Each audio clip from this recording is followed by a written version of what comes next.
I told you guys last time in my previous video that I've been looking into Croatia. So I'm here to share with you guys what I actually found out. Like some of the information I was able to gather from schools and through personal research. First of all, Croatia is not a big or popular country. So it's one of the EU countries. So you can actually use Croatia as a stepping stone to move to Europe. Then after you're done with your school, you can navigate or move somewhere else. So now, one good thing about Croatia that I actually found out is you can move with family.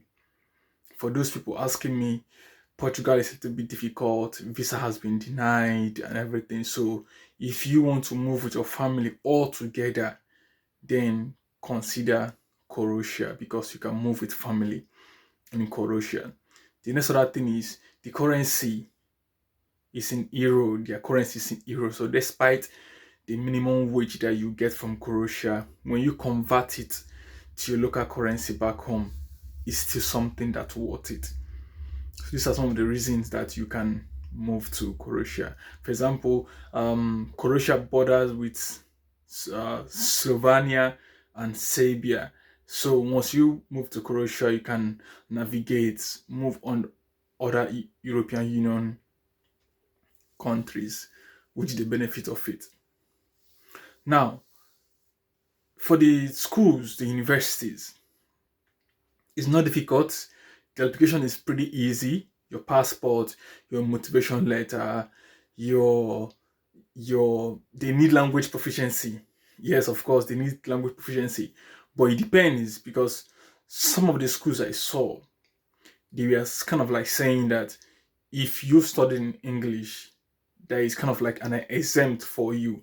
So personally, what I would recommend is you look at the schools you want to apply to, look into the schools, then you send an email to the school explaining to them like, hey, my name is this and that, I'm from Africa, my whole course, my whole tuition was, my whole thing was all in English, I studied in English and everything. So you tell them this and you tell them, okay, I'm interested in this course, is this a possibility of applying without IETLs or language proficiency letter, and get first-hand information from them. All right, because finally, they are, well, at last, when you apply, they're the ones to evaluate your document, and see everything. And once they have responded to you and you apply, so your name or your data must be in the database that you have responded, and you got a response from them. So this is what I usually do, and this is what I will advise you. So you send them a mail, get first hand information from them, then you can make your own decisions. All right. Then documents to apply for somebody who is going for BSc, because the BSc in some of the schools I saw is quite cheap, because I was able to see I saw a particular school, I forgot the name of the school. Their tuition for BSc for economics is about 2,850 euros, which was really cheap for 1 year, for a full tuition year, which is really cheap, and you're allowed to pay two times. You're allowed to pay two times for the tuition fee. So it's preferable, So for you to apply, you use your high school documents with which is your WEC, your NECO, your GCE, whatever you have, then your transcript. All right, then you apply. Then you need to know something. They require translations. You need to translate your documents to Croatian. You need to translate it to Croatian. Not just only translating. You also need to share your documents to Croatia for the admission processes. You need to send your documents to Croatia for them to be able to evaluate it. They need to be sent back to you after the whole thing has been done. This is something that you need to kind of like be aware. The same thing, not just for BSc alone. For somebody who's going for BSc, the same thing. Somebody who's going for MSc, the same thing. Somebody who's going for PhD, the same thing. You need to translate the document to Croatian. Then they also require you to send the document to Croatia through DHL, through courier service, anyone you can do. Just some of the things you need to start. And when I was looking at all these things, then I was like, it's not easy, So the only way for you to actually stay ahead and do all these things is if you start on time. For example, there's a school that is starting application 1st of December. which is today is 8.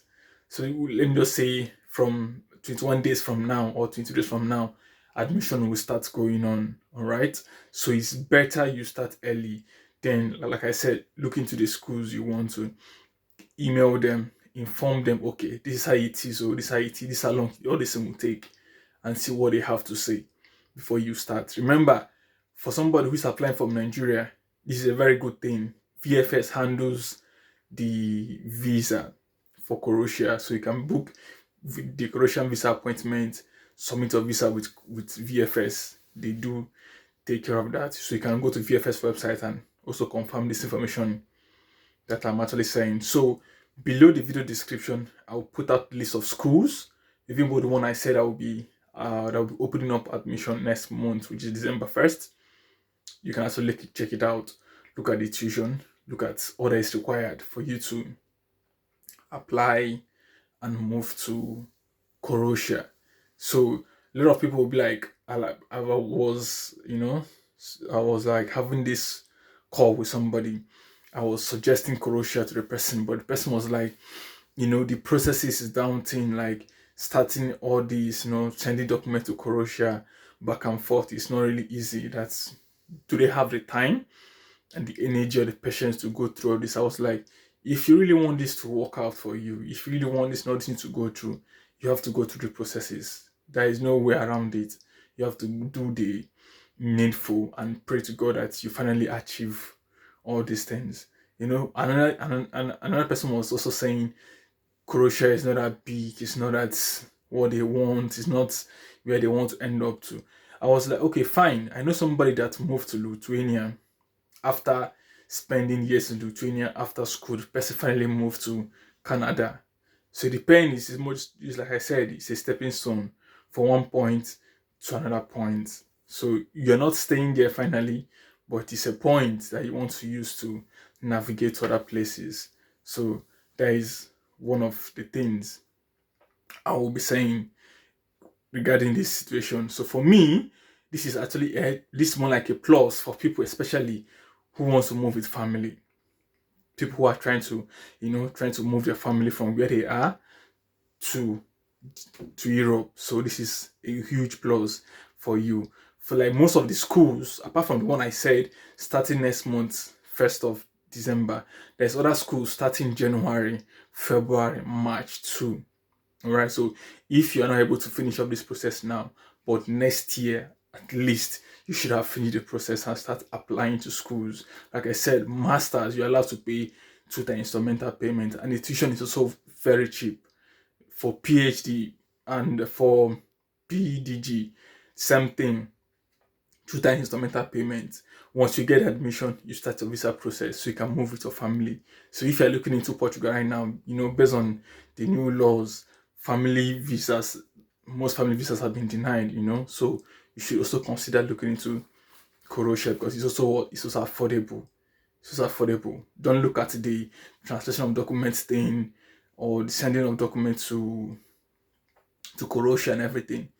It's not easy, I must say, but if you go through all these things and you get what you want, it's worth it in the end. All right. So if you have any questions or you need more clarification, just comment below and I will respond to you. Meanwhile, join the Telegram community, which you will see on the video description. You see the Telegram community. Join, ask questions. I'm there supporting. There are also people there supporting as well that will help you on this journey. People who are also on the journey of Croatia, you also see them there. So join, and you guys will be there to support each other and also be there to support you guys. So meanwhile, if you want to talk to me, below the video description link, you can book one-on-one call with me. And if you also want my team to help you in the process of this Croatia admission of a thing, send us a mail and we are ready to work with you and see how we can actually achieve this for you. So that's it, guys. This is all I have for Croatia right now. I just wanted to just start early. Like I said, start early. For me to get all this information from you guys is something that I took my time to make sure that I was able to research. There's also so many informations which I may not have given out here, but trust me, if you do your own due diligence, you will get it. There's nothing hidden from the internet as long as you're ready to sit down, you research, ask questions, you get all that you want. So that's it, guys. So Croatia is a beautiful country. It's very, very nice. Don't look at if it's big or if it's popular, if it's wealthy or not.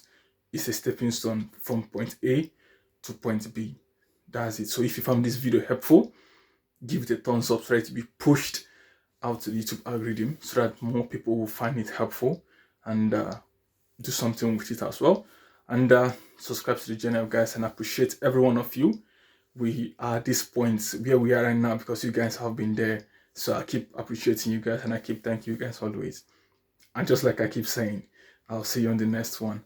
All right. So I also have a video coming up soon about Portugal concerning the vocational school, whether you want to go for vocational school or not, you want to go for BSc courses or not, you want to go for PGD courses, or you want to go for MSc courses, and possible universities to target for the next intake that have high chances of approval of admission rate, I mean to say. All right, so that's it I have for now, and I'll see you guys next time. Thanks. See you guys next time. Appreciate it.